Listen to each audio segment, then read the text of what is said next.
Hi viewers, இன்றைக்கி நம்ம என்ன பார்க்க போகிறோம் அப்படின்னா, முன்னாடி பாட்டி வந்து விலையில இருக்கக்கூடிய காளான், அதாவது கும்முன்னு சொல்லுவாங்க நம்ம ஊர்லெல்லாம். இங்கே கன்னியாகுமரியில் கும்முன்னு சொல்லுவாங்க. உங்கள் ஊரில் என்ன சொல்லுவாங்கன்னு சொல்லுங்கள்.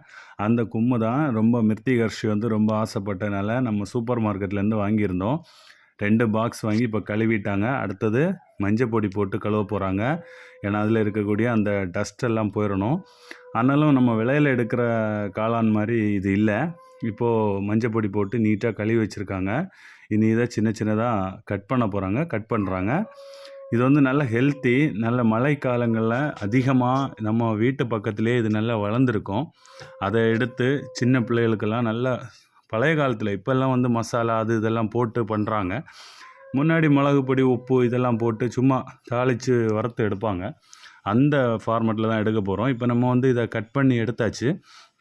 இப்போ ஒரு பேனில் கொஞ்சம் எண்ணெய் யூஸ் பண்ணி நம்ம வந்து பார்த்திங்கன்னா இதயம் நல்லெண்ணெய் தான் யூஸ் பண்ணியிருக்கோம். நம்ம என்ன வேணாலும் யூஸ் பண்ணலாம். வேறு ஒன்றும் இல்லை, சிம்பிள் மசாலா தான். அடுத்தது கொஞ்சம் பச்சை மிளகாய் எடுத்துக்கலாம். அது என்னென்னா டேஸ்ட்டு நல்லாயிருக்கும். பச்சை மிளகாய் போட்டால் கொஞ்சம் நல்ல மணமாக இருக்கும், டேஸ்ட்டாகவும் இருக்கும். இப்போ கடுகு கொஞ்சம் போட்டிருக்கோம். கடுகு போட்டுனதோட அடுத்ததாக நம்ம ஒவ்வொரு ஐட்டமாக ஆட் பண்ண போகிறோம். நீங்கள் உங்களுக்கு இந்த மாதிரி அனுபவங்கள் உண்டா? இந்த கும்மு உங்கள் ஊரில் இப்போ கிடைக்குதா? நீங்கள் எடுத்து வறுக்கிறது உண்டா? ஏன்னா பிள்ளைங்களுக்கெல்லாம் அதில் நிறைய விஷ காளான் உண்டு. அதனால் ரொம்ப ஜாக்கிரதையாக விலையிலேருந்தெல்லாம் எடுக்கணுன்னா எடுத்து கொடுக்கணும். ஒரே ஒரு காளான் மட்டும்தான் நல்ல காளான், மிச்சம் எல்லாமே பாய்சன் காளான் நிறைய உண்டு. அதனால் எல்லாருமே அலர்ட்டாக இந்த மெசேஜை பார்த்துட்டு எல்லாம் பிடுங்கி வறுத்துறாதுங்க. ரொம்ப உஷாராக இருக்கணும். இப்போது நமக்கு வந்து மிளகு நல்லா பச்சை மிளகாய் வந்து நல்லா கரிஞ்ச உடனே அதிலே அந்த காளானை போட்டு கொஞ்சம் உப்பு போட்டு தேவையான அளவுக்கு உப்பு போட்டு கொஞ்சம் நேரம் மூடி வேக வைக்கணும். இப்போ பார்த்திங்கன்னா கொஞ்சம் மழை காலங்களில் நான் இப்போது எங்கள் வீட்டு பக்கத்தில் அடிக்கடி பார்க்குறது உண்டு. எப்போவாச்சும் தான் கிடைக்கும். இப்போ என்ன ஆயிடுதுன்னா வர்றதுக்கு முன்னாடியே கொஞ்சம் நாசம் ஆயிடுது. இப்போ நமக்கு ஆல்மோஸ்ட் வெந்துடுச்சு.